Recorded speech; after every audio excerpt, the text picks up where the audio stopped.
Okay, we're going to read from A Course in Miracles. This is chapter 7, The Gifts of the Kingdom. And this is section 6, From Vigilance to Peace. Although you can love the sonship only as one, you can perceive it as fragmented.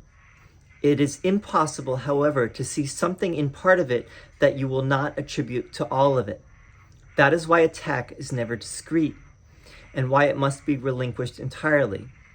If it is not relinquished entirely, it is not relinquished at all.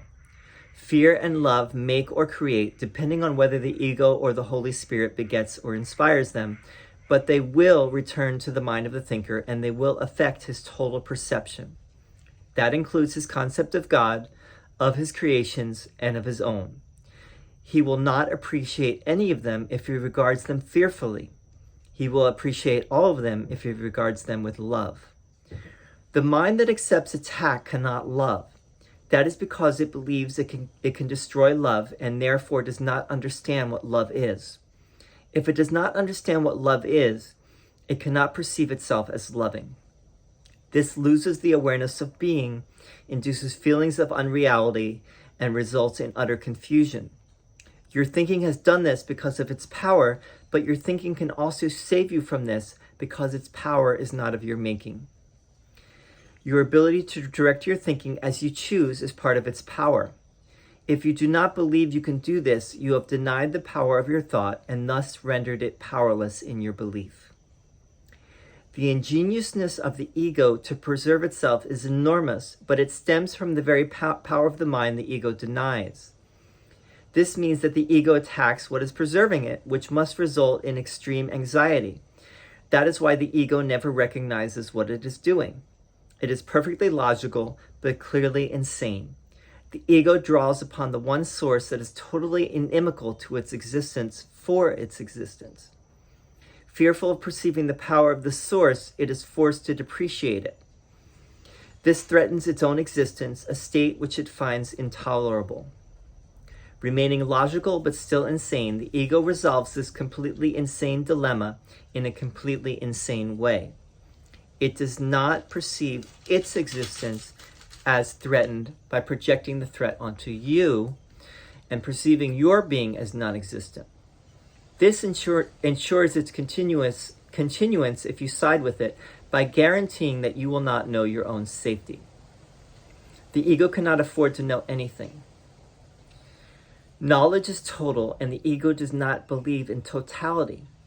This unbelief is its origin, and while the ego does not love you, it is faithful to its own antecedents, begetting as it was begotten.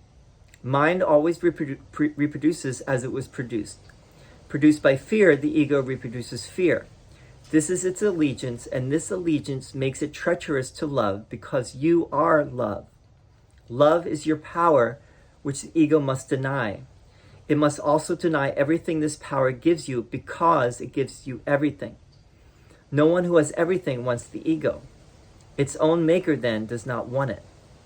Rejection is therefore the only decision the ego could possibly encounter if the mind that made it knew itself. And if it recognized any part of the sonship, it would know itself.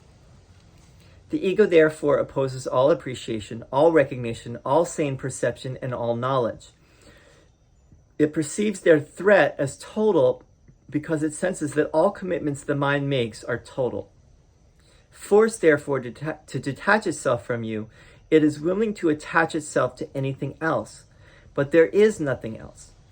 The mind can, however, make up illusions, and if it does so, it will believe in them because that is how it made them. The Holy Spirit undoes illusions without attacking them because he cannot perceive them at all. They therefore do not exist for him. He resolves the apparent conflict they engender by perceiving conflict as meaningless. I have said before that the Holy Spirit perceives the conflict exactly as it is, and it is meaningless. The Holy Spirit does not want you to understand conflict. He wants you to realize that because conflict is meaningless, it is not understandable. As I have already said, understanding brings appreciation, and appreciation brings love. Nothing else can be understood because nothing else is real, and therefore nothing else has meaning. If you will keep in mind that the Holy Spirit offers if you will keep in mind what the Holy Spirit offers you, you cannot be vigilant for anything but God and his kingdom.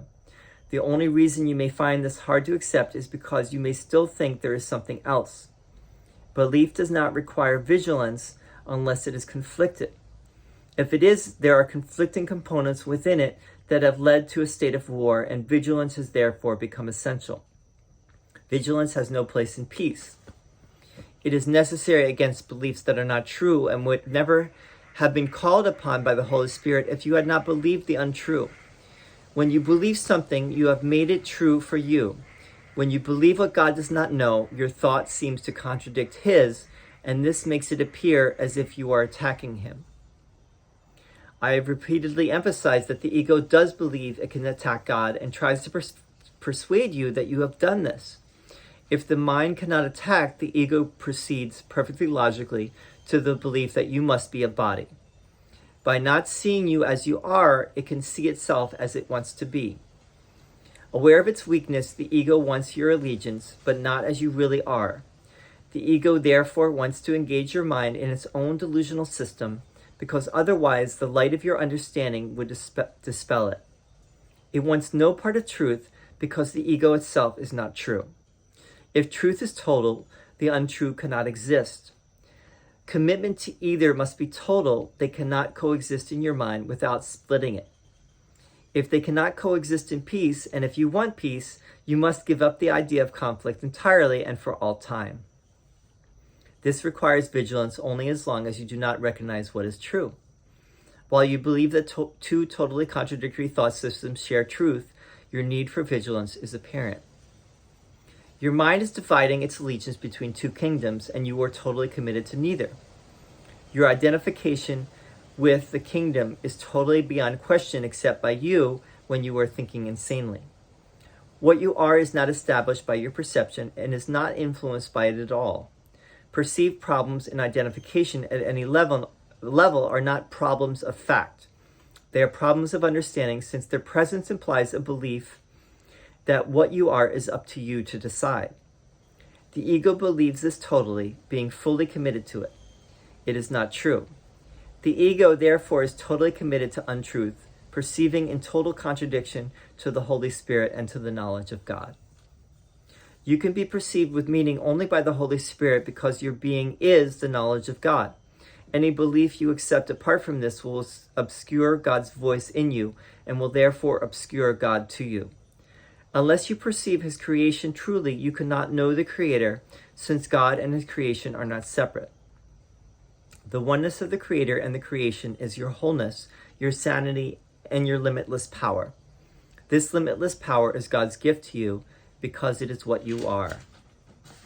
If you dissociate your mind from it, you are perceiving the most powerful force in the universe as if it were weak, because you do not believe you are part of it. Perceive without your part in it. God's creation is seen as weak, and those who see themselves as weakened do attack. The attack must be blind, however, because there is nothing to attack. Therefore, they make up images, perceive them as unworthy, and attack them for their unworthiness. That is all the world of the ego is. Nothing. It has no meaning. It does not exist. Do not try to understand it, because if you do, you're believing that it can be understood and is therefore capable of being appreciated and loved. That would justify its existence, which cannot be justified. You cannot make the meaningless meaningful. This can only be an insane attempt. Allowing insanity to enter your mind means that you have not judged sanity as wholly desirable. If you want something else, you will make something else, but because it is something else, it will attack your thought system and divide your allegiance. You cannot create in this divided state, and you must be vigilant against this divided state because only peace can be extended. Your divided mind is blocking the extension of the kingdom, and its extension is your joy. If you do not extend the kingdom, you are not thinking with your Creator and creating as he created. In this depressing state, the Holy Spirit gently reminds you gently that you are sad because you are not fulfilling your function as co-creator with God and are therefore depriving yourself of joy. This is not God's choice but yours. If your mind could be out of accord with God's, you will be willing without meaning. Yet because God's will is unchangeable, no conflict of will is possible. This is the Holy Spirit's perfectly consistent teaching. Creation, not separation, is your will because it is God's, and nothing that opposes this means anything at all. Being a perfect accomplishment, the sonship can only accomplish perfectly, extending the joy in which it was created, and identifying itself with both its creator and its creations, knowing they are one. Okay, From Vigilance to Peace is the name of this section. And what Jesus is saying is that as long as we are, our allegiance is to the Holy Spirit is not total, and he uses that word a lot, total, then we still are allied to some extent with the ego, and our joy will not be total. And we will be teaching, again, as the last section said, we will be teaching conflict. We will not be fully consistent, and we will, vacillate between the Holy Spirit and the ego. And that's really what all of us do. When you really look at it, it's very, very difficult to be totally in that place of unconditional, loving awareness without judgment. Our siding with the ego will tend to slip in there. And that's why Jesus is saying is the vigilance is necessary. The vigilance is where we become aware of when we side with the ego. We recognize, we start to recognize, because we are vigilant, we are mindful of how the ego is coming in, and we are aligning ourselves with it versus our right-mindedness, which is the Holy Spirit's way of seeing everything. And if we were in complete alignment with the Holy Spirit, vigilance would not be necessary. That's what Jesus is saying. We wouldn't need to be vigilant because we would be in that place of automatic non-judgment, automatic forgiveness for everything. But to the extent that we still are not total in our allegiance to the Holy Spirit, we need to be vigilant and be vigilant only for God and His kingdom, as Jesus said earlier. The ego, Jesus also is saying the ego is attacking the thing which it gives us its own power, which is the power of our mind. And it does not want us to realize the power of our own mind, that we have the Holy Spirit. We are already, the love of God, and the ego does not want us to know that, because it's Jesus says it's ingenious and it's perfectly consistent in its own, and he even uses the word it's total in its agenda, which is to keep us mindless, to keep us identified with the body and not realize that we have that power within ourselves. And in that power of decision, and in that power of choosing for the Holy Spirit, the ego is completely undone, and we realize the ego is nothing. And Jesus says at one point here, let's read this one little section.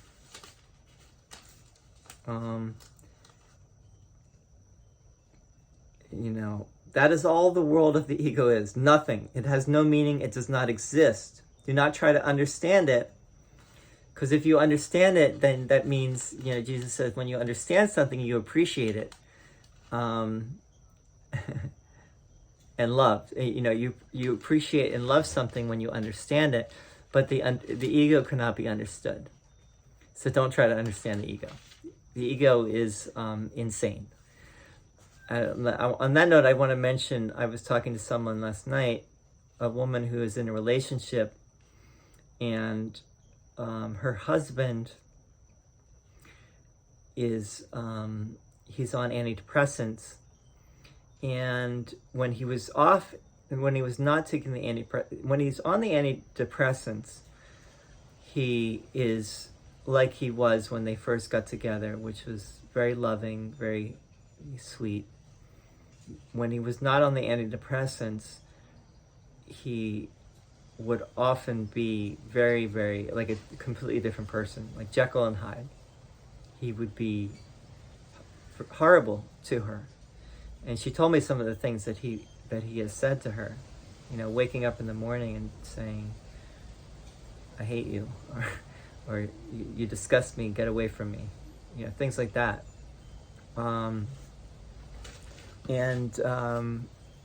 You know, you can't really understand. That's like the ego. You can't understand that. I mean, there's no way in hell, so to speak, of understanding that level of craziness. I mean, on some level, we can all understand it because we can all see it within ourselves as well, that we have those kinds of thoughts, but most people do not allow those thoughts to, you know, we don't say those kinds of things and we don't act on those things. We may have the thoughts may come up, you know, now and again, but we don't generally speak them out loud. Or it is very interesting, this is a whole nother subject, but it is very interesting that humanity has created these antidepressant drugs that can help us to feel better, not depressed, happy. Now, I think that what Jesus was saying in the Course is that this is a form of magic, which is that there's something outside of ourselves, something external to the mind, which would be the body. You know, pill in the sense, you know, is when Jesus is talking about the body. Material, something material that we can take, that we can ingest, that will make us feel better and think better. And that Jesus is saying is a form of magic. It's not getting to the root cause, which is always in the mind, and you know, that's why any kind of drug is really a band-aid, because it does not get to the root cause in the mind, and it does not, you know, takes away, in a sense, that denies, we're denied of that power that is within each and every one of us, that is the power of decision, the power of choosing.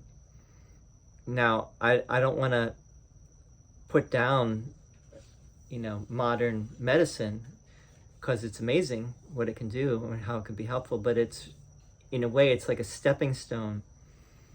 You know, you feel better, and then as you feel better and as you start to change your mind, you know, and as you start to make conscious choices based on, you know, you're feeling better and you're thinking better, thinking more clearly, then you can actually wean yourself away from the antidepressants and get to the point where you are, you know, are realizing you don't need them, and you don't need any kind of external something to feel better. And that goes for anything, including psychedelics like ayahuasca. I've used ayahuasca for years, and people say, you know,